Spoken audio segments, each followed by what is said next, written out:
Olá, meu nome é Sara. Eu vou iniciar o podcast hoje dando a introdução do que é o sistema endócrino. O sistema endócrino, ele é um dos principais sistemas responsáveis por manter o equilíbrio do nosso corpo. Ele é composto por diversas glândulas que produzem hormônio. E a minha colega vai falar um pouco sobre que glândulas são essas. Oi, eu sou a Maria Luísa. Hoje eu vou falar sobre a hipófise e o hipotálamo.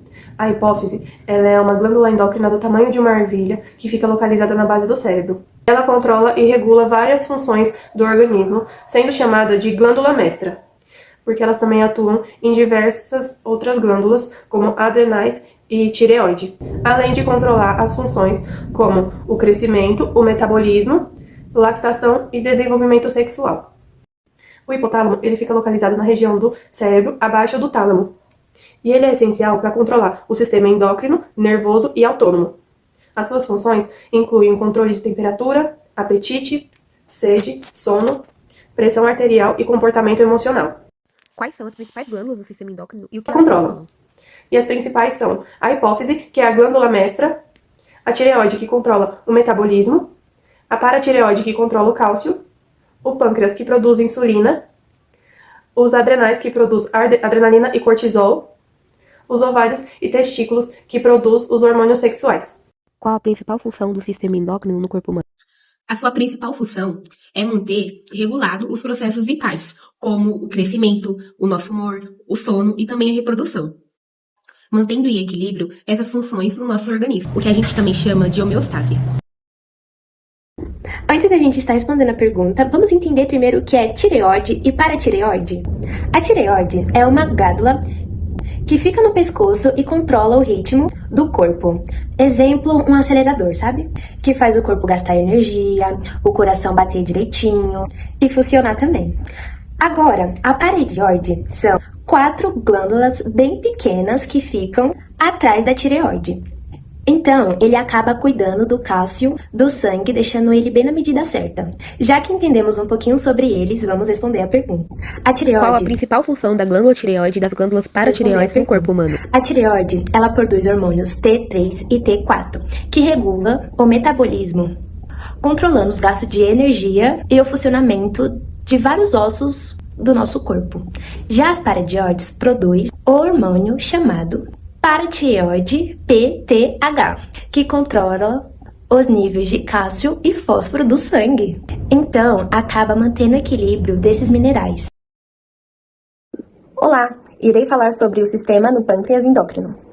É a parte do pâncreas que libera os hormônios e produz os hormônios diretamente no nosso sangue. As principais células são células beta, células delta e células alfa. A célula beta, ela é a produção de insulina no nosso sangue, que faz a diminuição da glicose no sangue. As células alfa produzem o glucagon, que faz o aumento da glicose do nosso sangue. E a célula delta, ela forma a somatostatina, que no caso significa a regularização dos nossos hormônios e da glicemia no sangue. Qual a função da insulina e o que pode ocorrer com o corpo quando esse hormônio não é produzido corretamente? A insulina é um hormônio produzido por células beta, alfa e delta, principalmente células beta, que faz com que a insulina fique num nível ok para não precisar usar a insulina regular ou até mesmo a insulina NPH, que é a de controle. Agora, quando o nosso pâncreas endócrino não produz a insulina suficiente, aí que você vê os sintomas, que é boca seca, fadiga, sede excessiva, urina em excesso. E aí é como o paciente é classificado como diabetes mellitus, que pode causar danos nos vasos sanguíneos, entre outros. As glândulas adrenais, ou também conhecido como glândulas suprarrenais, são 2 glândulas que ficam localizadas na parte superior de cada rim. Essas glândulas, elas são responsáveis pela produção de hormônios que é essencial para o corpo humano. E são responsáveis ali pela regulação do nosso metabolismo, no equilíbrio de eletrólitos como sódio e potássio, no nosso humor e também no nosso sono. Ela é dividida em 2 partes. O córtex, que é a parte externa, e a medula, que é a parte interna. Qual a principal função das glândulas adrenais no corpo humano? A função das glândulas adrenais é a produção de hormônios como o cortisol e a adrenalina, que tem a função de regulação no metabolismo, como resposta ao estresse, regulação de sais e água no nosso organismo e também na pressão arterial. Qual a principal importância dos ovários e testículo no corpo humano? A principal importância deles, gente, são produzir os gametas. E o que são os gametas? Os gametas, eles são células reprodutivas.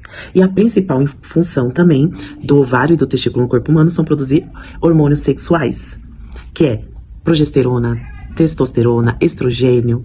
Os gametas, eles são células. Um pequeno exemplo. O óvulo, ele é uma célula feminina que é produzida pelo ovário. O espermatozoide é uma célula masculina que é produzido pelos testículos. Juntando tudo, eles se unem na fecundação e formam um embrião. Essa é a principal importância dos ovários e dos testículos no corpo humano. Antes da gente estar respondendo a pergunta, é necessário a gente destacar as 3 principais categorias do hormônio, como a primeira, hormônio de curta duração. O hormônio de curta duração, ele acaba acontecendo um pouquinho mais rápido a sua ação no organismo. Então, querendo ou não, os seus efeitos acabam sendo um pouquinho imediatos. E o segundo, hormônio de média duração. Então, eles acabam proporcionando a ação um pouco mais equilibrada no organismo. E por último, hormônios de longa duração. Isso significa uma ação mais prolongada no nosso organismo. Já que deu para entender um pouquinho desses tópicos, vamos agora responder a pergunta. Como os hormônios atuam nas células do corpo? Os hormônios, eles são mensageiros químicos. Então, eles acabam se ligando nos receptores específicos na célula do alvo. Então, acaba que essa ligação, ela acaba desencadeando respostas que altera o funcionamento da célula. Então, acaba acontecendo também o aumento de produção de energia. Então, como conclusão, ele estimula o crescimento ou acaba regulando o metabolismo. Hoje eu vou estar falando um pouquinho de distúrbios endócrinos. São as doenças relacionadas ao sistema endócrino responsável pela produção de hormônio, resultando o mau funcionamento de glândulas receptoras hormonais, ou respostas a hormônios levando a desequilíbrios na quantidade de hormônios no corpo. Os distúrbios endócrinos, eles surgem a uma deficiência de um desequilíbrio na produção hormonal, ou seja, por excesso ou por falta de algum hormônio. Agora, respondendo às perguntas... Quais são os distúrbios causados por desequilíbrios hormonais? Alguns exemplos comuns de doenças endócrinas são a diabetes, ela caracterizada pelo excesso de glicose no sangue, ou sintoma como sede excessiva, aumento de apetite ou fraqueza. Problemas na tireoide, pode envolver o excesso ou a falta de hormônio da tireoide, afetando o metabolismo e a saúde do coração. Distúrbio suprarrenal, problemas das glândulas suprarrenais, pode causar alterações no nível de cortisol e afetar o peso, a pele e até a pressão arterial.